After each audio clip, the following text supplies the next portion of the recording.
Hello అండి, నమస్తే. ఈరోజు వీడియోలో అయితే మనం చిన్నపిల్లలు ఉంటారు కదా ఇంట్లో, మనం చిన్నపిల్లల్ని ఏ విధంగా జాగ్రత్తగా చూసుకోవాలి, అలాగే స్కూలుకి పంపించే పిల్లలకి ఎటువంటి జాగ్రత్తలు చెప్పాలి, వాళ్ళు స్కూల్ నుంచి వచ్చిన తర్వాత ఎలాంటి విషయాలు అడిగి మనం తెలుసుకోవాలి, ఎలా మెలగాలి, వాళ్ళల్లో మనం కాన్ఫిడెంట్ని ఎలా నింపాలి, ఇలాంటివన్నీ ఈ వీడియోలో డిస్కస్ చేసుకుందాం.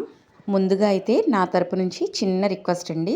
మొదటిసారి ఎవరైనా మన వీడియోస్ చూస్తున్నట్లయితే కనుక, మన వీడియోస్ నచ్చితే కనుక లైక్ చేయండి, షేర్ చేయండి, సబ్స్క్రైబ్ చేయండి. మీరు చేసే ప్రతి చిన్న లైక్ అండ్ సబ్స్క్రిప్షన్ ఈ ఛానల్కి ఎంతగానో ఉపయోగపడుతుంది. అలాగే మీరు లైక్ చేయడం వల్ల ఈ వీడియో మరొకరికి షేర్ అవుతుంది. సో తప్పకుండా ఎంకరేజ్ చేయండి ఫ్రెండ్స్. ఇక వీడియోలోకి అయితే వెళ్ళిపోదాం. ఒకప్పటి తరంతో పోల్చుకుంటే కనుక ఇప్పుడు పిల్లల్ని పెంచడం చాలా కష్టమైన విషయం. ఎందుకు అని అంటారా? పూర్వకాలంలో అయితే ఒక్కొక్కరికి కూడా 7-8 మంది సంతానం, 12 మంది సంతానం ఇలా ఉండేది. ఉమ్మడి కుటుంబాలు ఎక్కువగా ఉండేవి. సో పిల్లల పెంపకం అనేది చాలా కష్టమైన విషయం ఏమీ కాదనమాట. ఎవరో ఒకరు చూస్తూనే ఉంటారు. అంటే లాస్ట్ సంతానాన్ని వచ్చేసరికి మొదటి సంతానం కానీ, 4వ సంతానం వరకు కానీ పెంచుతూ ఉండేవారు. అలాగే జాయింట్ ఫ్యామిలీస్ కూడా ఎక్కువగా ఉండేవి కాబట్టి అప్పట్లో చాలా ఈజీగా ఉండేదన్నమాట. కానీ ఇప్పుడు రోజులు మారిపోయాయి కదండి. ముందు అమ్మాయిలే పెళ్ళిళ్ళు లేటుగా చేసుకుంటున్నారు. ముందు కెరియర్లో స్థిరపడిన తర్వాతనే వివాహం అనే కాన్సెప్ట్కి అయితే వచ్చేసారు. సో లేట్ మ్యారేజెస్ అయితే ఎక్కువగా జరుగుతున్నాయి కదా. అలాగే పుట్టే పిల్లలు కూడా ఒకరిద్దరితో అయితే సరిపెట్టేసుకుంటున్నారు. ఇది దాదాపు ఒక 2 తరాల నుంచి ఇదే కంటిన్యూ చేస్తున్నారు. ఈ కల్చర్ వచ్చేసి ఒకరిద్దరితో సరిపెట్టుకునే కల్చర్ 1980 దగ్గర నుంచి స్టార్ట్ అయిందని చెప్పొచ్చు. అక్కడ నుంచి కూడా ఎక్కువ మంది ఫ్యామిలీస్ ఒకరిద్దరు పిల్లల్ని మాత్రమే కంటున్నారు కదా. మరి అప్పట్లో అయితే కూడా కొంచెం జాయింట్ ఫ్యామిలీస్ ఉండేవి కాబట్టి బాగానే ఉంది. మరి ఇప్పుడు ఈ తరంలో ఎలా ఉందో వీడియోలోకి అయితే వెళ్ళిపోదాం. కొన్ని విలేజెస్ని తప్పించి చాలా మటుకు అయితే నగరాల్లో అయినా సిటీస్లో అయినా సరే మనకి ఆడపిల్లలైనా మగపిల్లలైనా ఏం చేస్తున్నారు అని అంటే ఫస్ట్ చదువు, ఉద్యోగం అంటూ పెళ్ళిని ముందు వాయిదా వేస్తున్నారు. ఆ తర్వాత ఒకరినొకరిని అర్థం చేసుకోవాలి అన్న పేరిట పిల్లల్ని కూడా వాయిదా వేస్తున్నారు. మరి ఇలాంటి టైంలో పుట్టేదే మరి ఒకరిద్దరు పిల్లలు కదండి. వీరి బాధ్యత కూడా అనుకోకుండా ఎక్కువ స్ట్రెస్ని ఫీల్ అవుతున్నారంట నేటి యువతరం భార్యాభర్తలు. అట్లయితే దీనికి మెయిన్ రీజన్ ఏంటి అని అంటే ముందుగా చెప్పుకోవాల్సింది హార్మోన్స్ ఇంబ్యాలెన్స్. ఒకప్పుడు అయితే పిల్లలకిను పేరెంట్స్కి వచ్చేసి మహా అయితే 20 సంవత్సరాల గ్యాప్ ఉండేది. అంతకుముందు తరాల్లో అయితే మరి 15-18 సంవత్సరాలకు కూడా మ్యారేజెస్ చేసేవారు. కానీ ఇప్పుడు చూసుకుంటే పిల్లలకిను తల్లిదండ్రులకి వచ్చేసి గ్యాప్ మినిమం 30 ఇయర్స్ ఉంటుందండి. సో 30 ఇయర్స్ లాంగ్ గ్యాప్ అవ్వడం వల్ల పిల్లల పెంపకం ఒక సవాలుగా అయితే మారుతుంది. ఇప్పుడు కాలానికి అనుగుణంగా పిల్లలకి అన్నీ అందివ్వడంలోనూ మనమే ముందుండాలి, అన్ని తల్లిదండ్రుల కన్నా మనమే ద బెస్ట్ అనిపించుకోవాలి అనే పోటీతత్వం కూడా చాలామంది పేరెంట్స్లో కనిపిస్తూ ఉంటుందన్నమాట. మరి ఈ క్రమంలో పిల్లలకి అన్ని సదుపాయాలు ఇవ్వడమే ద బెస్ట్ పెంపకమా? లేదు అనంటే పిల్లల్ని మంచి నడవడికలో, మంచి ఆహారపు అలవాట్లతో వారిని మంచి పౌరులుగా తీర్చిదిద్దడం మంచి పెంపకమా? ఒక్కసారి ఆలోచిద్దాం. ప్రతి ఆడపిల్ల కూడా గర్భం దాల్చిన వెంటనే మంచి అలవాట్లని అలవర్చుకోవాలి. ఇది పుట్టబోయే పిల్లపైన అత్యంత ప్రభావాన్ని చూపిస్తుంది అని పరిశోధనలు చెప్తున్నాయి. పూర్వకాలంలో కూడా చాలా పురాణాలు కూడా దీనికి నిదర్శనంగా ఉన్నాయి. దీని గురించి మనం తర్వాత వీడియోలో డిస్కస్ చేసుకుందాం. సో గర్భిణీగా ఉన్నప్పుడే మంచి అలవాట్లను అలవర్చుకుంటే చాలా మంచిది. ఇక పుట్టిన తర్వాత పిల్లల్ని కేవలం తల్లిపాలతోనే 6 నెలల పాటు పెంచండి. ఇది పల్లెటూరులో ఉన్న ప్రతి ఒక్కరూ పాటిస్తారు. కానీ చదువుకుంటే ఉన్నమతి పోయిందన్నట్లుగా చదువుకున్న మహిళలే ఎక్కువగా దీన్ని పాటించడం లేదు. మొదటగా ఆహారంగా తీసుకున్న ఈ తల్లిపాలే జీవితాంతం కూడా మనకు రక్షణగా ఉంటాయని ఎన్నో పరిశోధనలు చెప్తున్నాయి. మనం తర్వాత ఎన్ని ఆహారాలు తిన్నా కూడా దాని అన్నిటికీ మెయిన్ పునాది మన తల్లిపాలే అనమాట. సో ప్రతి ఒక్కరూ కూడా పుట్టిన పిల్లలకి తల్లిపాలని ఇవ్వండి. 2 సంవత్సరాల పాటు తల్లిపాలని ఇస్తూ ఉండాలి. అంటే కంటిన్యూస్గా కాదు, మొదటి 6 నెలలు కేవలం తల్లిపాలు, తరువాత 2 సంవత్సరాలు వచ్చేంత వరకు కూడా తల్లిపాలని కంటిన్యూ చేయాలి. ఇది ప్రధానమైనటువంటి ఆహారం. పిల్లలకు 5 నెలలు వచ్చిన తర్వాత నుంచి కూడా ప్రతిదీ తెలుసుకోవాలన్న ఎగ్జైట్మెంట్ ఉంటుందన్నమాట. ప్రతిదీ చేత్తో పట్టుకొని నోట్లో పెట్టుకొని టెస్ట్ చేస్తూ ఉంటారు. అలాగే ప్రతి ఒక్కరిని గుర్తుపడుతూ ప్రతిదీ కూడా వాళ్ళకి కొత్తగా కనిపిస్తూ ఉంటుంది. ఇలాంటి టైంలో మనం చేసే పెద్ద తప్పు ఏంటి అనంటే సెల్ ఫోన్ని అలవాటు చేయడం. అవునండి, మన పసిపిల్లలకి ఎక్కువ మంది తల్లిదండ్రులు ఉగ్గు తినిపిస్తూనే, లేదు ఆహారం తినిపిస్తూనే ఈ ఫోన్ చూడడం అయితే బాగా అలవాటు చేసేస్తున్నారు. అంటే ఒక రకంగా మానసికంగా పిల్లల ఎదుగుదలకి మనమే ప్రతిబంధకాలుగా మారుతున్నాము. మీరు కూడా ఒకటే అనుకోండి. పిల్లలకి తినిపిస్తూ ఉంటుంటే, అటు ఇటు తిప్పుతూ తినిపిస్తూ ఉంటుంటే మనకు కూడా తెలియని వ్యాయామం అవుతుంది. అలాగే పిల్లలకి దగ్గరగా వెళ్ళి మనము వాళ్ళతో టైం స్పెండ్ చేసి వాళ్ళతో ఆడుకున్న ఫీలింగ్ అయితే వస్తుంది. సో ఫోన్ని అవాయిడ్ చేసి వీలైనంతగా పిల్లల్ని బయటికి తీసుకువెళ్ళి ఆహారం పెట్టడానికి ట్రై చేయండి. పిల్లల్లో కలుపుకోండి. అదేమి అనంటే నలుగురు చూస్తారు, దిష్టి తగులుతుంది, ఇలాంటి పిచ్చి మాటలు మానేసేయండి. మానేసి పిల్లల్ని బయటికి తీసుకువెళ్తూ ఆడుతూ పాడుతూ ఇంటి చుట్టుపక్కల కానీ ఇంటి ఆవరణలో కానీ వాళ్ళకి తినిపించడానికి ట్రై చేయండి. ఇక్కడి నుంచి మీరు చిన్ని చిన్ని కథలు చెప్పడం, వాళ్ళకి అర్థమయ్యే భాషలో మాట్లాడడం ద్వారా వాళ్ళలో కొన్ని కమ్యూనికేషన్స్ పెంచడానికి అవకాశం ఉంటుంది. ఇక దీని తర్వాత స్కూల్కి వేసే స్టేజ్ కదండి, ఇక్కడ నుండే తల్లికి అసలైన బాధ్యత మొదలవుతుందన్నమాట. ఇది ఒక సవాలుగా అనిపిస్తుంది. స్కూల్కి పంపించడం గొప్ప కాదండి. స్కూల్కి పంపించి వచ్చిన తర్వాత పిల్లలతో మమేకమయ్యి పిల్లల మంచి చెడు తెలుసుకోవడం, వాళ్ళతో మనం ఏ విధంగా కమ్యూనికేట్ అయితే వాళ్ళతో ఒక ఫ్రెండ్స్ లాగా మెలగగలం.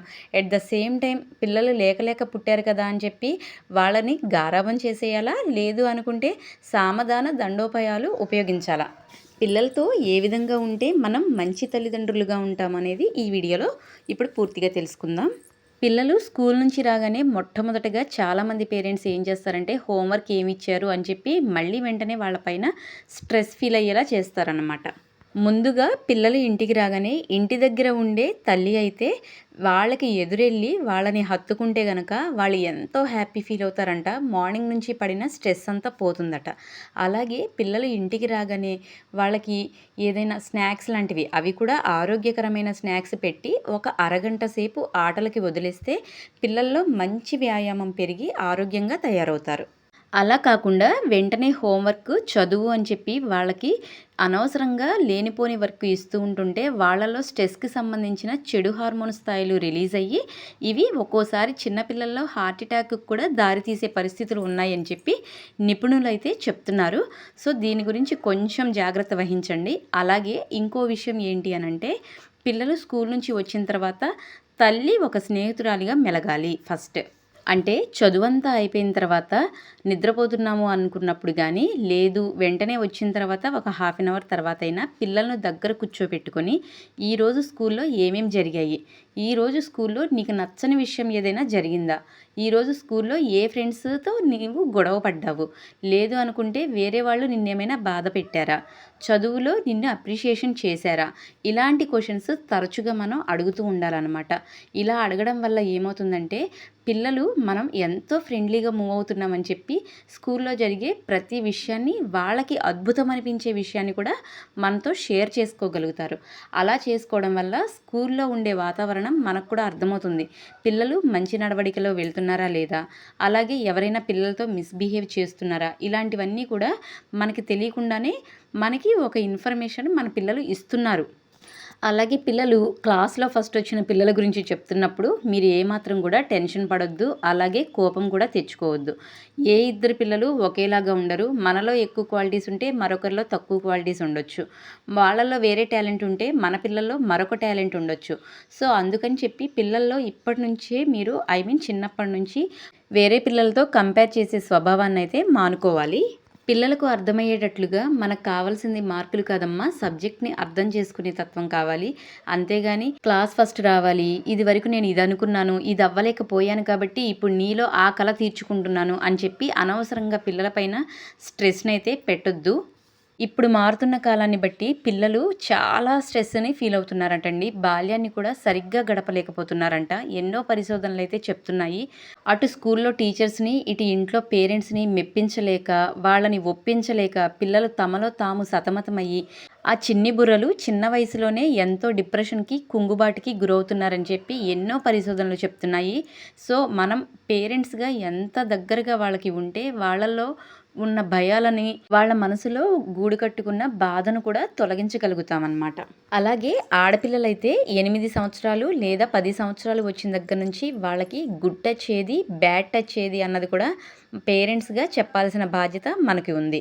ఇక్కడ చిన్నపిల్లలకండి మనం చిన్నప్పటి నుంచే ఒక భయాన్నైతే కలిగించాలి. ఎందుకంటే చిన్నపిల్లలు కొంచెం కొత్త వాళ్ళు ఎవరైనా మంచిగా మాట్లాడగానే వెంటనే అలవాటు పడిపోతూ ఉంటారు. వాళ్ళకి అడిక్ట్ అవుతూ ఉంటారు కదా! మనం ఇలాంటివి ఎప్పుడు కూడా ఎంకరేజ్ చేయకూడదు. చిన్న వయసు నుంచే స్కూల్‌కి వెళ్తున్నప్పటి దగ్గర నుంచి మనం ఫస్ట్ ఈ విషయాన్ని నేర్పించాలి. అమ్మ మీరు స్కూల్‌కి వెళ్తున్నారు కదా! ఎవరైనా సరే మీ అమ్మా నాన్న తెలుసు, మీ పేరెంట్స్ తెలుసు, నిన్ను తీసుకురమ్మన్నారు అని చెప్పి ఒక చిన్న చాక్లెట్ చూపించడమో, బిస్కెట్ చూపించడమో ఇలాంటివి చేస్తూ ఉంటారు. అలాంటివి ఎప్పుడు కూడా తీసుకోవద్దు. ఎవ్వరైనా సరే అలాంటి వాళ్ళు వస్తే గనక మా అమ్మకి ఫోన్ చేయండి, లేదా మా నాన్నకి ఫోన్ చేయండి అని చెప్పి ఫోన్ నంబర్స్ వాళ్ళకి అలవాటయ్యేలాగా వాళ్ళతో చెప్పించాలి మనం. అలాగే ఈ విషయాన్ని పిల్లలకి ఒకసారి చెప్తే నాటుకుపోతుంది అనుకోవడం కూడా మన భ్రమేనండి.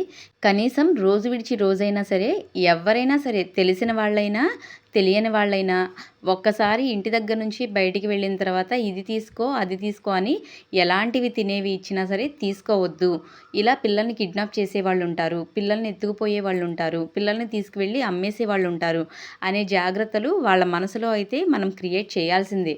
ఎందుకు అనంటే మనం ఎన్ని ఎక్కువ సార్లు చెప్తే అంత పిల్లలు బయట ఇచ్చినవి తీసుకోకుండా జాగ్రత్త పడతారు. బయట వాళ్ళు ఏదైనా ఇస్తున్నారు అనంటే మా అమ్మ ఈ విషయం చెప్పింది కదా అని వెంటనే గుర్తుకు రావాలి. నేనైతే నా పిల్లల విషయంలో కనీసం 2 డేస్‌కి ఒకసారైనా ఈ మాట చెప్తూనే ఉంటానండి. అలాగే స్కూల్‌కి వెళ్ళే దారిలో గానీ, స్కూల్లోకి వెళ్ళిన తర్వాత గానీ, టీచర్స్ గానీ, లేదా తెలిసిన వాళ్ళు గానీ ఏదైనా కొంచెం తేడాగా బిహేవ్ చేసినా సరే ఇంటికి వచ్చి మనకి చెప్పగలిగేంత స్వతంత్రం మన పిల్లల్లో ఉండాలి. ఆ విధంగా మనం ఫ్రెండ్లీగా పిల్లలతో అయితే మూవ్ అవ్వాలి. ఇది మాత్రం ఎల్లప్పుడూ ఆడపిల్ల ఉన్న ప్రతి తల్లిదండ్రులు కూడా ఈ విషయాన్ని గమనించుకోవాలి. అలాగే పిల్లలకి కేవలం చదువు మాత్రమే కాకుండా extra activities like singing, classical dancing వంటివి కూడా పిల్లలకు నేర్పించడం వలన వాళ్ళల్లో మనం ఆత్మవిశ్వాసం నింపిన వాళ్ళమవుతాము. అలాగే మంచి ఆహారపు అలవాట్లు కూడా మనం పిల్లలకి ఇవ్వాలి. మనం మంచి ఆహారం తింటేనే వాళ్ళకు కూడా అవే అలవాటవుతుంది.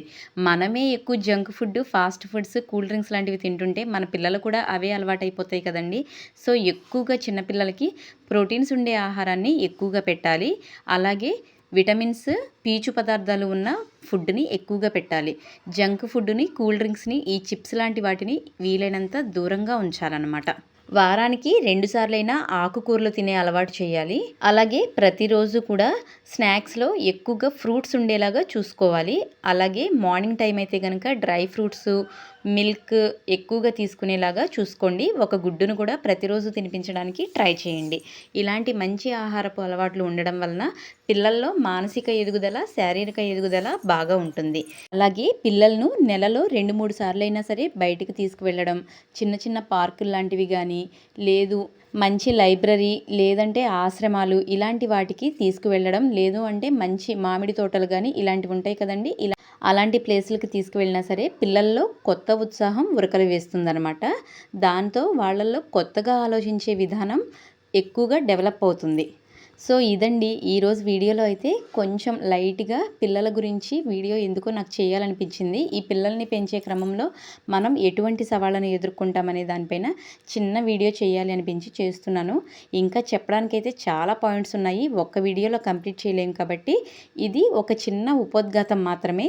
దీని గురించి నేను పార్ట్‌లుగా వీడియోలు చేస్తూ ఉంటాననమాట. అంటే ఫస్ట్ కడుపులో ఉన్నప్పటి నుంచి ఎటువంటి జాగ్రత్తలు తీసుకోవాలి, డెలివరీ అయిన తర్వాత ఎలా జాగ్రత్తలు తీసుకోవాలి, తర్వాత పెంచే క్రమంలో ఎటువంటి సవాళ్ళని మనం ఎదుర్కొంటాం, వీటన్నిటి గురించి కూడా నేను వివరంగా ఒక్కొక్క పార్ట్ చేస్తూ ఉంటాను. సో, క్రమం తప్పకుండా మన ఛానల్ని అయితే ఫాలో అవుతూ ఉండండి. అన్నట్లు వీడియో ఎలా ఉంది, నచ్చిందా, ఎలా ఉందో మీ అభిప్రాయాన్ని అయితే కమెంట్ సెక్షన్లో కమెంట్ చేయండి. మరొక వీడియోలో మరొక మంచి కంటెంట్తో కలుద్దాం. అంతవరకు సెలవు. నమస్తే.